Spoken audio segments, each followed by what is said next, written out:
My name is Seiji Yamaguchi. I am an associate professor in the Chubu University, Japan. My research field is a titanium implant with a bioactivation treatment. Today, I'd like to talk about design and fabrication of gradient-pore-size titanium scaffold for orthopedic and dental implants. At the beginning, I'd like to briefly introduce the background of this study. The titanium implants are widely used in dental and orthopedic fields because of their superior biocompatibility. However, they often cause loosening because of their poor bone bonding.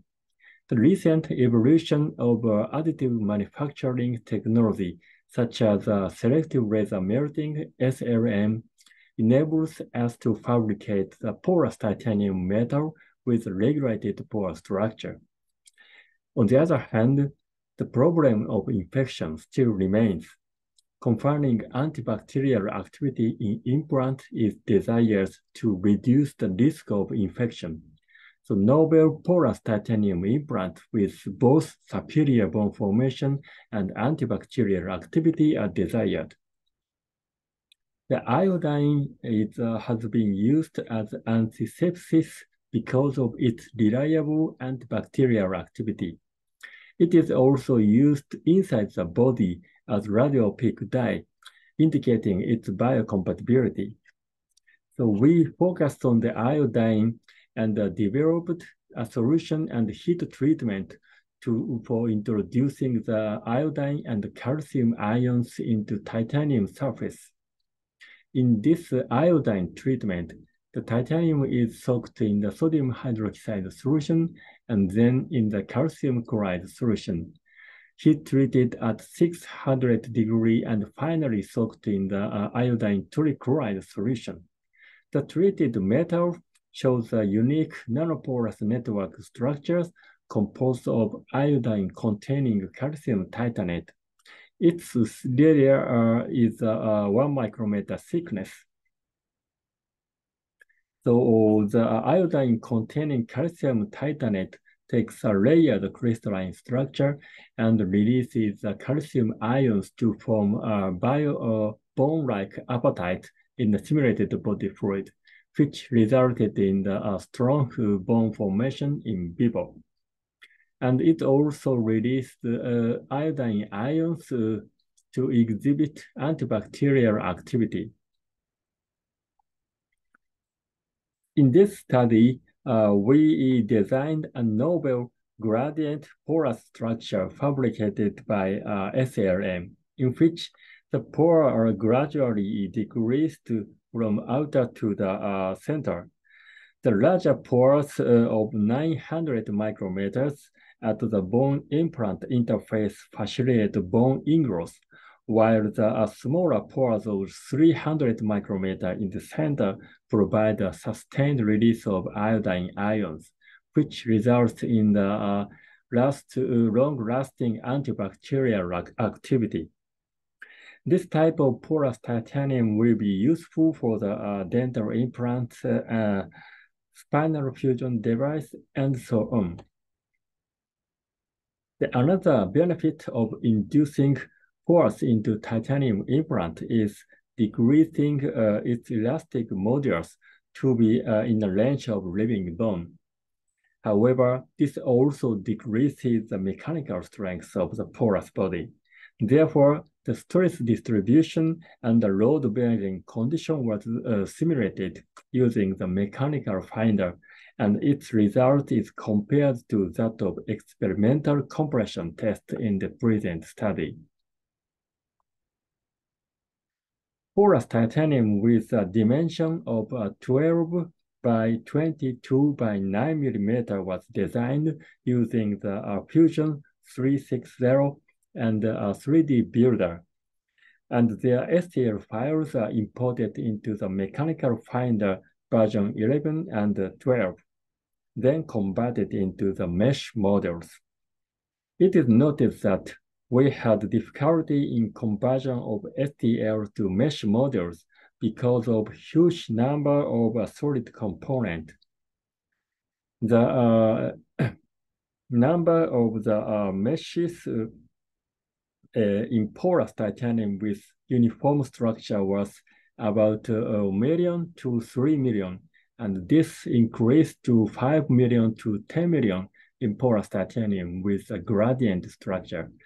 And this needed 3 to 7 days for calculation and often caused error during calculation. The measure, if TET wild, available in version 12, dramatically improved this process. It reduced calculation time to several hours to 1 day without errors.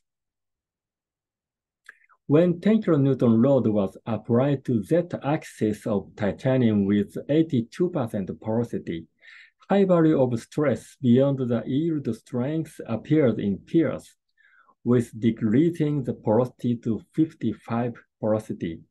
The values of stress in the majority of piers decreased to be 100 to 200 megapascal. The local stress concentration was found at the cross point of the pillars, making sharp edge. This stress concentration was reduced by curvature modification, which reflects actual SLM products. These results imply that the porous titanium below 55% porosity is durable even under the load-bearing conditions, such as 10 kilonewton compression load. Then we designed a gradient pore structure with 54% porosity. The porous layers with 900, 600, and 300 micrometer were connected with specially designed intermediate layers that may contribute not only for interconnected structure, but also homogeneous stress distribution. Because the designed structure is unit cells, it can be easily expanded to larger sizes, such as rectangular samples with the dimension of spinal cage.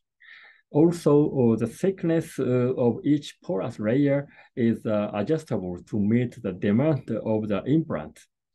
The type D1 is simply called as type D in the following slides. When the stress distribution of type D was simulated under 10 kilonewton, homogeneous stress distribution was observed. In contrast, the stress concentration between the layers of different pore sizes was observed in the type D without intermediate layers. For comparison, type A, B, and C with the uniform structures having the 900, 600, and 300 micrometers pores respectively were also designed and fabricated by SLM as well as type D.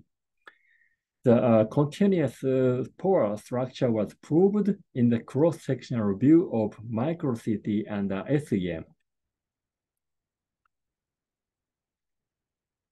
It was found by SEM that the material derived partially melted particles remaining on the inner walls of porous titanium fabricated by SLM, which resulted in a 5 to 10% reduction in the pore sizes.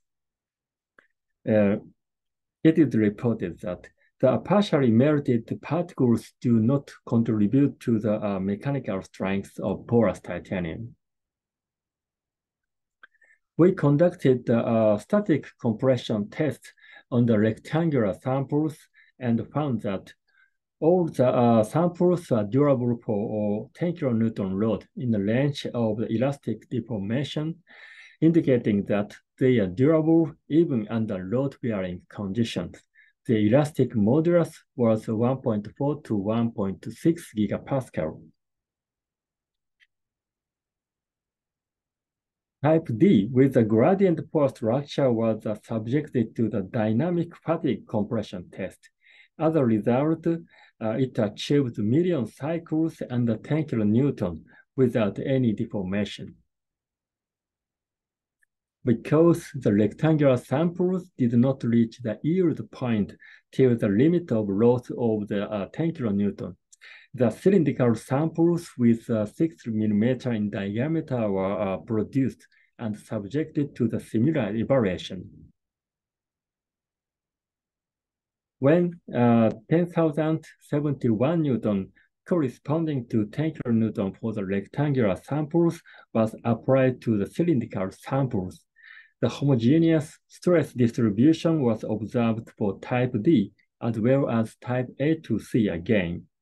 With increasing the applied load, the stress impedance increased and deformation occurred. This slide shows several steps in the simulation.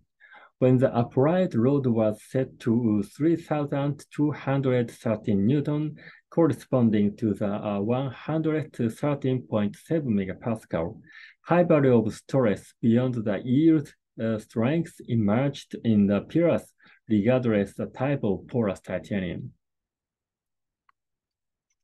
Then we conducted the static compression test. It was revealed that the yield strength of type A to D were 102, 101, 94, and 108 megapascal that were close to the estimated yield strength by the simulation. In our summary, the simulation analysis using the mechanical finder reveals that intermediate layers play a key role not only for interconnective structure, but also homogeneous stress distribution of type D.